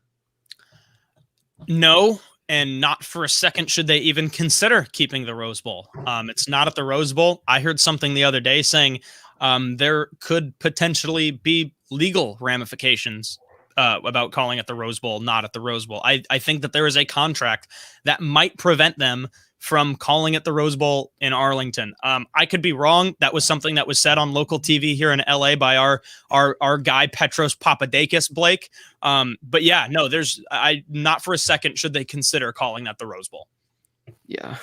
Yeah, they should probably just call it the Dr. Pepper College Football Playoff Semifinal or whatever. Josh, this is the first step in what you've said is having rebranded playoff games instead of having bowl games be playoff games. So precisely, this is the first step in that direction. And I think it's a good one. You could even do something like come up with like, the college football playoff presented by the Rose Bowl or the Parade of Roses, or, have them be a sponsor and not call it the Rose Bowl. It's what it should be. It shouldn't still be the Rose Bowl, just the college football playoff semifinal. Yeah, presented by Dr. Pepper. It allows more ad revenue to come in, even though the Rose Bowl does have a sponsor now. Just please don't have it stay as the Rose Bowl. I think that'd be an absolute joke. All right, guys, it's time to move on to the pick'ems, a fun edition of the pick'ems. Before we get to the whole thing with Bowl Mania, this would just be the final week, and then we'd move on to the Bowl pick'ems, and that's how we'd have our own winner. But unfortunately, Lyle and I, we finished the season tied with 127 points. I jumped out to a 2-point lead because last week I picked UAB over Marshall. All you guys picked Marshall. And then I picked, I'm trying to blank as to who I picked that you guys went against. And I had a 2-point lead.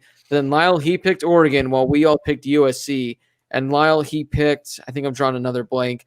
He picked someone. He went against the grain. It was Oklahoma. I picked Iowa State. That ended up being the difference maker. So Lyle and I are officially tied. So in order to crown a champion, Lyle, whoever gets the most points in our Bowl Mania pick'ems, that's going to be the official pick'ems winner. So am I still in this thing? What's up? Am I still in this thing? No, you can be if you think you can overcome an 8-point deficit with only 25 to go. That would be 12. It's anyone's game. Or 12. I was looking at Brady's. Yeah, Josh, you're still in this. So, son of a nutcracker, let's go. I'm pulling it too then. And Brady's still in play, so it's all going to come down to that. Wow. All right, guys. Hopefully, you got it loaded up in your on your computer right now. Because, guys, if you want to be a future guest on one of our shows, probably our next show or 2 shows from now, it depends on when we do our next show. You guys go over to our Bowl Mania group. The link is in the description of this video right now, or if you're listening on Spotify, Apple Podcasts, go over Capital One Bowl Mania, search Harris Highlights 2020. We're going to be filling out our bowl pick'ems live on the show right now. Not as many bowl games this year. I think there's only 25 or 26 we have to go through. Make sure you create a new entry because there's a lot of entries where you already have 2 or 3 points. That's cheating. So even if you have it still, we're going to look back.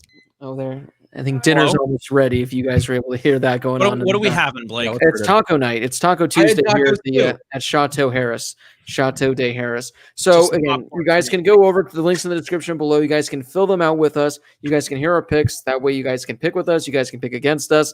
Make sure you go join the Bowl Pick'ems League because then whoever gets the most points will get you on our next episode to talk about how you picked the winners, how you had the best team overall, and pretty much just talk about all that kind of fun stuff. So make sure you go over there. You join the Pick'ems group. All right, guys, let's – by the way, BYU's up 42-10 over UCF. So that game's a blowout. All right, guys, let's get things started now. Again, let's try to keep this as quick as possible because we got to go through this as quick as possible. Like I said, there's 26 games. So, guys, first game tomorrow, the R&L Carriers New Orleans Bowl featuring Louisiana Tech and Georgia Southern. I have got Georgia Southern. Go Eagles. Georgia Southern. Georgia Southern. Yeah, I'm going to go with Georgia Southern in this one right here. The Montgomery Bowl featuring Memphis and Florida Atlantic. Hard to not pick Brady White in his 17th year of NCAA eligibility. So go Brady. Let's go SoCal. A new Hall guy, Hart High School. I've got the Tigers. I'm taking Memphis. Announced this morning, Brady White and Sam Ehlinger are the 2 finalists for the Campbell Award, which is the academic Heisman. So I'm going to go with Brady White and the Memphis Tigers in this game. Someone in the Q&A was asking about our thoughts on Memphis. They were asking a lot. Memphis, they were kind of underwhelming this year, but they did still finish 7-3. But we got to go with the Tigers in this one. Guys, the New Mexico Bowl featuring Hawaii and Houston. How can I not pick CTG, Coach Todd Graham, and the Bows? Looks great with that lei and the Hawaiian shirt. I've got the Rainbow Warriors. I'll take Houston. I'm going with Houston as well. Yeah, I want to go with CTG, but I'm going to go with Houston in this one. Although they've had half their games canceled. Disgraceful. Oh, I know. No face. I'm going to go with Houston, guys. We got the Camellia Bowl on Christmas Day, our lone Christmas bowl game of the year. There's never a bowl game on Christmas, but there is this year, and that features Marshall and Buffalo. I actually had this game picked already and just switched it right now. And you know what? I am picking against my guy, Grant Wells, and picking our guy, Jarrett Patterson. I think Marshall's the better team. I just don't see Marshall stopping Jarrett Patterson and the Buffalo running offense. I just don't see it happening, so I've got the Bulls. Yeah, I'm taking Buffalo. Yeah, I think Buffalo in this one. Yeah, Marshall, they've looked awful as of late. Josh, you broke Grant Wells. Yeah, way to go, Josh. He throws 5 picks in a game, then he's 1 of 11 in passing. You broke him. I'm going to go with Buffalo. The Serve Pro First Responder Bowl, the Louisiana Ragin' Cajuns against the UTSA Roadrunners. Another team that kind of got disrespected in the rankings, I think, and actually had a pretty good season. You can argue the strength of schedule, whatever. They beat, the number 11 team in the country. I've got former ASU assistant coach Billy Napier and the Louisiana Ragin' Cajuns. Another Coach of the Year snub. That's true, too. He could have been up there, too. Yeah, give me the Ragin' Cajuns. Yeah, I got Ragin' Cajuns of Louisiana in this one. The Cajuns are going to be raging. I got them. The Lending Tree Bowl, Western Kentucky against Georgia State. I'm going to take the Western Kentucky Fighting Tyler Higbees. I'm taking Western Kentucky. I'm a man of the people, and then on the ESPN percentage, 65% of the people pick Georgia State. So I'm going to go with Georgia State, the Fighting Ron Hunters. I think every pick so far I've agreed with Lyle, so I need to have one that at least can give me the lead over him. It's going to be Georgia State that sends me to the title this year, so I'm going to go with the Panthers. The FBC Mortgage Cure Bowl, I guess not a rematch, but this is the game that should have been played a few weeks ago, ultimately got canceled. The Liberty Flames against the Coastal Carolina Chanticleers. Hugh Freeze, man, Liberty. Almost an ACC team this year. But also their school president basically demanded that students return to campus in April. Like, the height of COVID in the country? Yeah, so that's when he wanted them to come back. But that's, neither here nor there. Bottom line, the Mullets, they look good. 11-0. Wish they played last week. Hope they get it figured out so we can watch them in this bowl game. I've got the Chants. Like I said last week, how do you pick against Coastal Carolina? Give me the Chanticleers. Yeah, you really can't pick them. They're one of the hottest teams in the country, one of America's favorite teams. Some might even call them America's team. They're not. I'm going to go Coastal Carolina in this one by a pretty big margin because they need this rematch. They need this win. Yeah, I got Coastal to win, but Liberty's going to make this interesting. I think initially it was a 2.5-point spread when these teams were supposed to play. I think now it's like a 7-point spread. Look out for those Flames. Guys, the Cheez-It Bowl, which is no longer in Arizona. It's no longer down the street from Taylor Place. It's now in Florida. What was the old bowl that this became? If you guys remember it all. Wasn't it just the Camping World Bowl? So is that what this one's replacing? Maybe at one point it was the Champ Sports Bowl or something like that. Yeah. So it's in Florida now. It's no longer there, but they will still have the King of Cheese. Hopefully Pat McAfee returns as the King of Cheese. Guys, who's going to be celebrating with a bowl of Cheez-Its when this game's all over? Miami or Oklahoma State? This is such a weird game because on paper it looks like a great matchup. I think this is one of the best Cheez-It Bowls we've had with the number 18 and the number 21 team. But look, like both of these teams at points this season look so good, and then at other points look so bad. I'm going to go out on a limb, and I'm going to take Oklahoma State simply because I'm a Pokes baseball fan, and I also predicted them to win the Big 12 this year, and boy, was I wrong. Look good for a while, but man, I hope they pull this one out. I've got the Cowboys. I'm taking Oklahoma State too. Miami's looked pretty fraudulent against every good team they've played, so I'm going to take OK State. Yeah, I don't know. I'm going to go with Miami in this one. I just want to pick against you guys and get another point. And it used to be the Camping World Bowl, this matchup. Okay.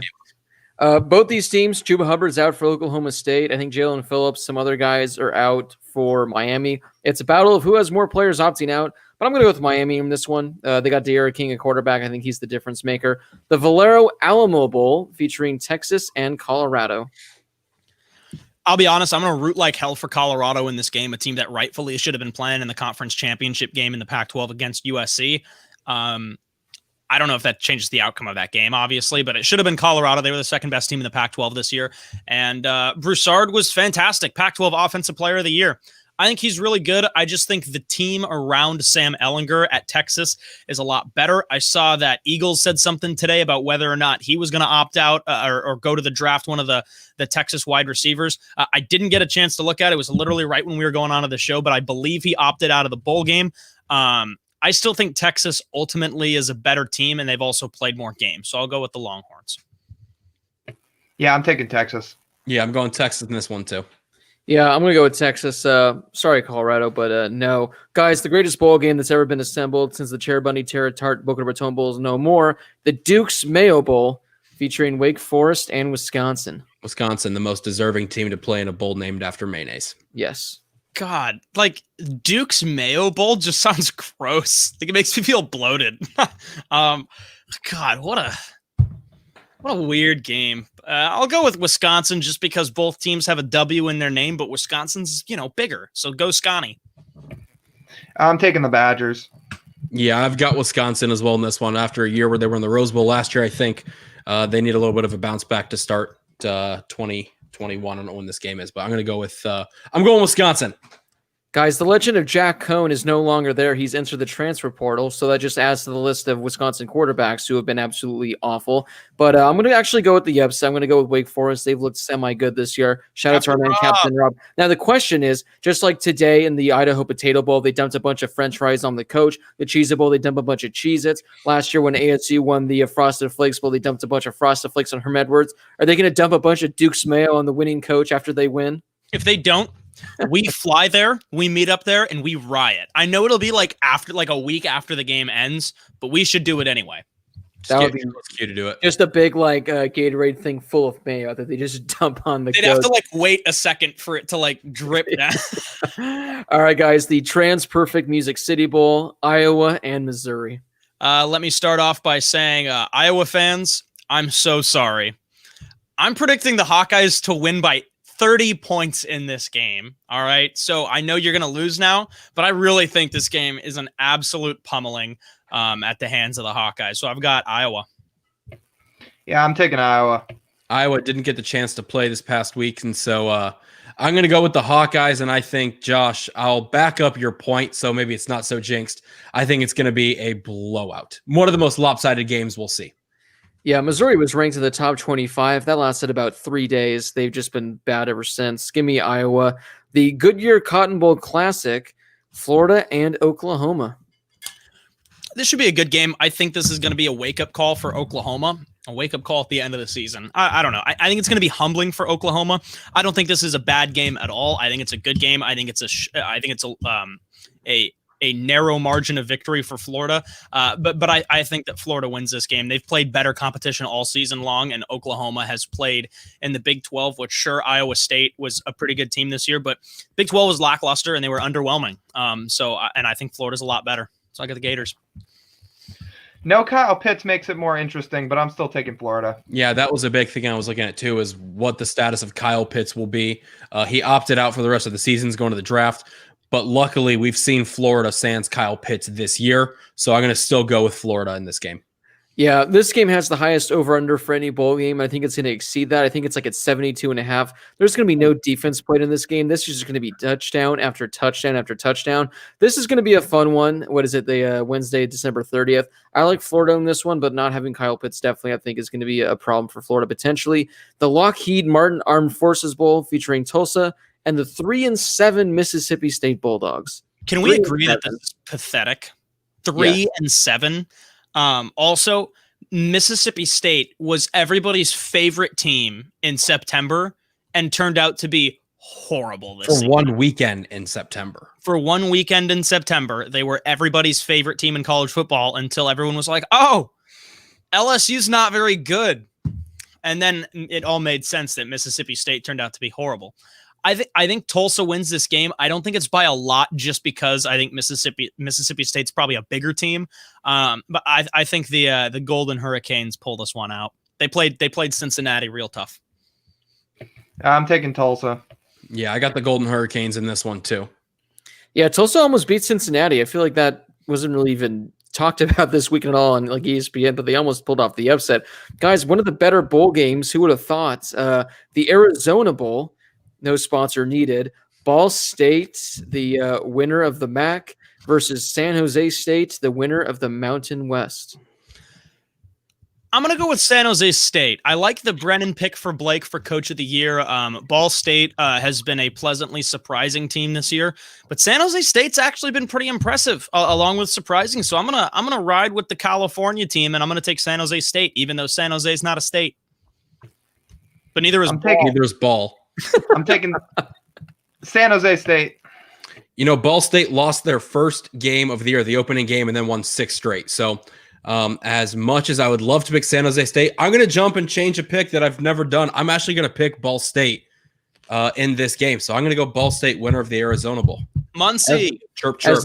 As Lee Corso always says, nice pick. But not so fast, my friend. I do like Ball State potentially pulling off the upset, but you can't go wrong with San Jose State in honor of a few weeks ago when someone asked, where would you rather live? And I said, no chance in hell would I ever want to live in San Jose, but I got to pick them for the win in this one. The AutoZone Liberty Bowl featuring West Virginia and now the Army Black Knights. They were 9-2, and for whatever reason, they weren't placed in the bowl game, but now they are.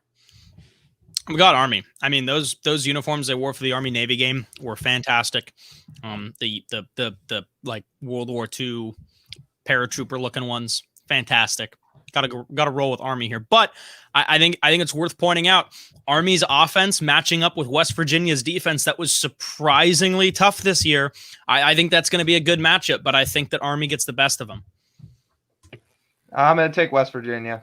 I'm going Army winner in this one as well. I think for them not getting into a bowl game to start when they're 9-2 and Mississippi State's 3-7, I'm going to go with Army in this one purely for the fact that they were overlooked and now they're back and have something to prove. I'm going Army. I'm going to go with Army because I'm an American. All right, guys. Right. The Macari Texas Bowl featuring Arkansas and TCU. I actually think this is going to be a pretty good game. I think the teams match up fairly well, but I'm going to ride with TCU. Purple, Lakers playing tonight. Reigning champs. I'm going to stick with purple. I'm taking TCU. Yeah, you know, TCU was my sleeper team from, I think, 2 years ago, and they ended up being, a top 10 team in the country. So I'm going to ride that momentum. I'm going TCU. Yeah, Arkansas, they look good early on. Felipe Franks look good, and things have just been an absolute mess ever since. I'm going to go with TCU. The Chick-fil-A Peach Bowl, we're on the New Year's Day games right now, guys. Georgia and Cincinnati. Son of a nutcracker. I'm so excited for this game. I've been a big fan of Cincinnati's all year, and like I said, I don't know if they I think they were unlikely to make the college football playoff. I think there's a good reason that they didn't. The reasoning was stupid. I think they come out fired up. I think this is a really good game. I'm going to take Cincinnati. I'm going to roll with the Bearcats. I'm going to take Cincinnati by a field goal. I'm going to take Georgia. They've been hot lately, especially with JT Daniels. If Georgia started JT Daniels at the beginning of the year, they may have been higher. However, I've been very high on Cincinnati, their running game, their head coach, and their defense all season long. I'm going with the Bearcats, and as Josh said earlier, neither a bear nor a cat. Yep.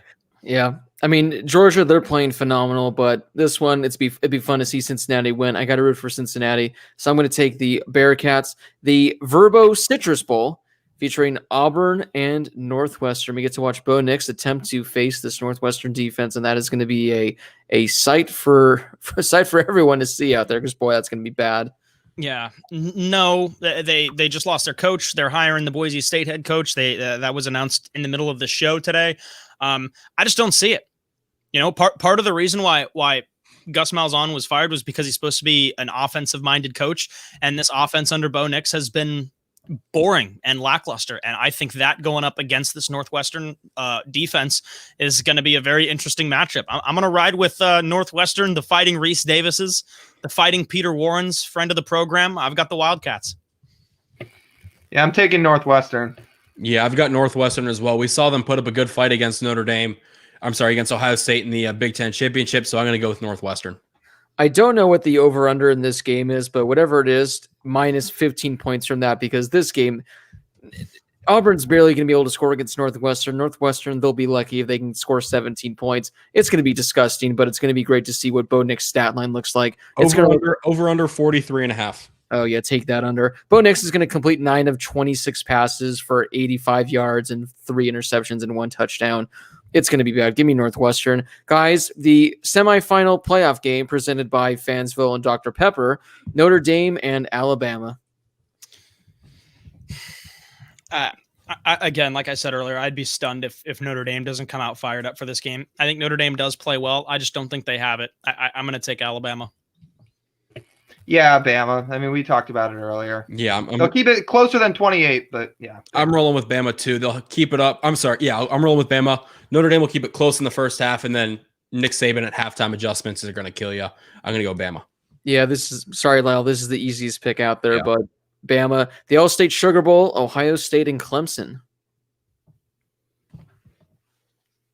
You're muted, Josh. Sorry, I was eating popcorn. I'm going to roll with Clemson in this one. I think it is going to be a good game. Game comes down to Justin Fields, like we said earlier, but I'm going to take Clemson.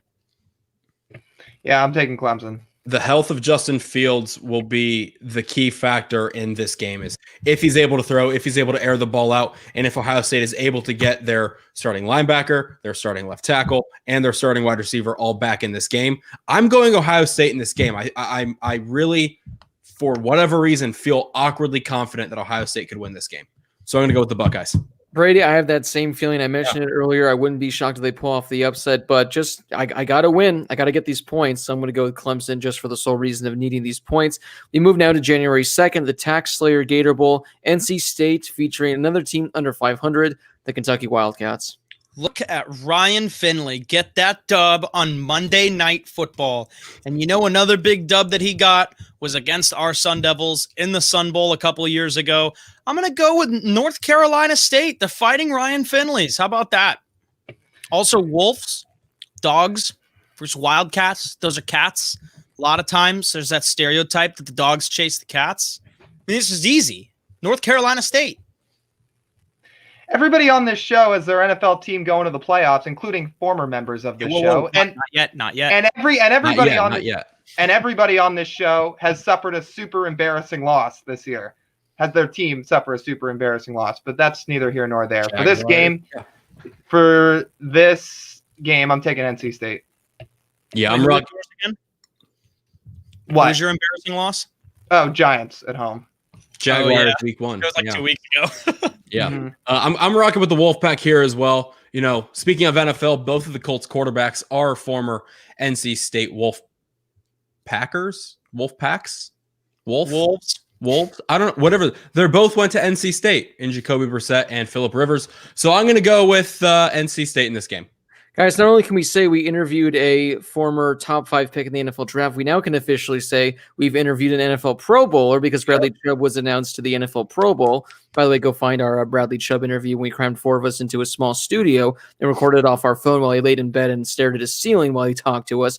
Besides the point, I'm going to go with NC State for Bradley Chubb. He's the man. The Outback Bowl, guys, Ole Miss, who's under 500, against a team that should be in the New Year's Six, but it's not. Instead, they get the Outback Bowl. Hey, at least we're going to have the Bloomin' Onion guy standing there on the sideline in his Bloomin' Onion costume. Indiana versus Ole Miss. I just want to say this is a disrespectful bowl game for IU, but I'd also like to point out this matchup is precisely what the BCS set out to prevent, and it was to get those evenly matched games. I think this is a disrespectful bowl game for Tom Allen and IU. And Brady, you can make my pick for me. Hoosiers by 100. Mm-hmm. Lyle. I'm used to hearing Josh's voice. I'm taking Indy. I'm taking Indiana. Yeah, I think Indiana. Yeah, I think this is a pretty obvious pick for me. I go in Hoosiers, and it's not going to be close. You know, Cade Wanamack, the defensive coordinator, left to be the head coach at Southern Alabama, but he's still going to be coaching in the bowl game, which is cool. And he's one of the finalists for the top assistant coach in college football. Tom Allen was so much linked to him, maybe going to Auburn. He said, no. I'm staying here at Indiana. I'm going Hoosiers by 100. I'm going to Hoosiers by 101, just so I can beat you on that. Hopefully they cover that. All right, guys, we got a few more left. We got the PlayStation Fiesta Bowl featuring the Pac-12 winning Oregon Ducks and the Iowa State Cyclones. I think this is a good matchup. Oregon rightfully deserves to be in a New Year's Six bowl game because they won the Pac-12. They did not deserve to play in that title game. They should not have won that title game. And I think, if I'm being honest, Oregon winning that title game is bad for the Pac-12 conference. Like, you set your biases for or against USC aside. Oregon winning that game is bad for the Pac-12, at least for this season. And for that reason, I think Oregon wins this freaking game. I mean, Oregon has not been impressive at all this season, but neither has Iowa State. Tyler Shuck has not impressed me at all. Brock Purdy has not impressed me at all. I think this game comes down to Breece Hall running the ball against Oregon's defense. And Noah Sewell is a Pac-12 Freshman of the Year. Kayvon Thibodeau has been fantastic. And you know what? They've actually had some guys step up in a secondary that has not been good this year. And they look great against SC.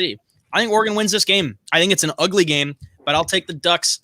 This game's going to be like 24-17, but I'll take Oregon. I'm also going with Oregon. I'm going Iowa State in this one. 2 Phoenix area quarterbacks playing in the Fiesta Bowl in Glendale. Pretty cool. I'm going to go with Iowa State and the Cyclones because why, Lyle? Because why not? Because I think they're the better team and because why not?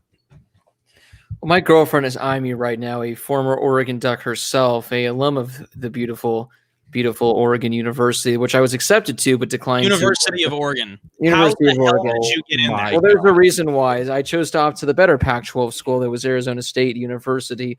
I made a great decision on that. Called University of Arizona State. Yeah, to be fair, it was my first week there. Guys, I think Iowa State's the better team. The Oregon, they don't deserve to be there. But since she made me dinner and I was planning on watching The Bachelorette tonight, I want to watch that alone. For my sake, for everyone's sake, I'm going to take the Oregon Ducks in this one, which brings us to our final bowl game, guys, the Capital One Orange Bowl featuring Texas A&M and North Carolina. You know, North Carolina's been an iffy team too, but I'm going to go out on a limb and I'm going to take Mac Brown and the Tar Heels. I like Sam Howell. I like that run game. I have not been super impressed with Texas A&M this season. I think they're a good team. I don't think they're a great team. And I think that they have holes that North Carolina can exploit.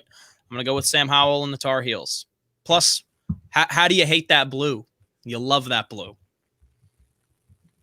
I'm taking North Carolina. I'm going North Carolina as well. You know, Jimbo was pretty adamant and vocal about saying, hey, you know, the best team should get in. And, you know, his team didn't get in. And I'd love when people get shut up like that. So I'm going to go Mac Brown, Sam Howell, Jeffrey Saturday, and the North Carolina Tar Heels. Jeffrey Saturday's the one. Jeffrey Saturday's the one. He's the difference maker. With his hair. Brady had it with the last pick or locker room videos. Last pick. And remember that, Brady? When someone else. I had the last pick, and someone took him with the second to last. I think it was Sean. I think I told Sean. It was me. It was Josh. Take Jeffrey Saturday. This is a weird game because A&M's either going to come out pissed that they didn't get a playoff spot and absolutely just roll over North Carolina, or they came out just sluggish thinking, screw them. We have no motivation. North Carolina rules. I'm going to go with A&M. Josh, you were speaking about that North Carolina Blue. We almost got the North Carolina Blue right here. It's very close. Brett wants to know in the super chat, should smaller schools get bowl games? Yeah, and sometimes they do. I remember there was that one bowl game. Obviously they're not doing it this year, but there used to be that one bowl game where they just let one FCS team get in. And I think they should do that. Or I think they should have like two FCS teams that lose in the playoffs, just play a random bowl game, and then they televise it nationally so everyone can watch FCS football. Give me D3. Give me D3 football. Give me Give me the Monon Bell game. It's like a 107-year-old tradition game. It's between Wabash and DePaul here in Indiana. Terrible. Oh, tiny schools. They play on a high school field. I want Slippery Rock versus Carnegie Mellon. Slippery Rock. Give me my Pasadena City College Lancers in the Cherry Bunny Cherry Boca Raton. Banana slugs. All right, guys. So according to this, we do have technically one left. It is our national championship presented by AT&T pick. You guys can either take the winner of Clemson, Ohio State, or the winner of Alabama, Notre Dame. I'm going to take the winner of Alabama, Notre Dame, because I think that Alabama is going to win the title. I was tempted to think that I could pick Clemson, Ohio State, just because I think they could both beat Bama, but also I think they could both beat Notre Dame. So that would be a safe pick, but I'm just going to go outright and take Alabama / Notre Dame because I think it's Bama. Well, I have my national championship as Alabama Clemson. I flew through the rest of the pick'ems. I'll spend a second on this one, but I've just learned, like, I'm done picking against Trevor Lawrence. Like, he's got one loss in his entire career, and it came to the best college team of all time with a quarterback that had the best season of all time and one of the best receiving corps we've seen in recent memory. So, look, I think this has very 2018 vibes. Everybody thought Alabama was going to go in there and steamroll them in 2018. It was Alabama and everybody else in 2018. Clemson won that game by 28 points. Like, with Trevor Lawrence, that Clemson team's just different. I'm taking Clemson. Yeah, I have my final being Alabama, Ohio State.